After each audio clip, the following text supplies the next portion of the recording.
Allah forbid.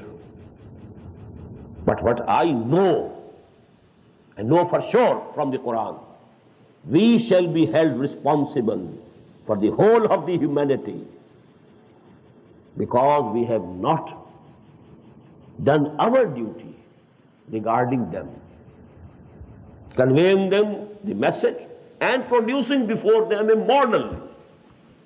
And that is why we are being punished by Allah subhanahu wa ta'ala.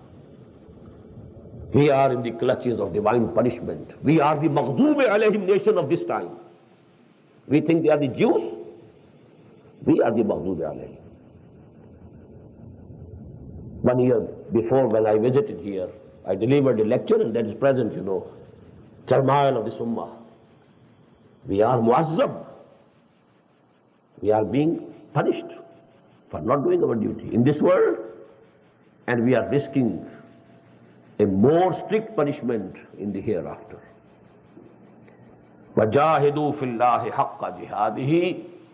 Now exert your utmost. Make this your priority number 1. This should be the goal of your life. This should be your aim number 1.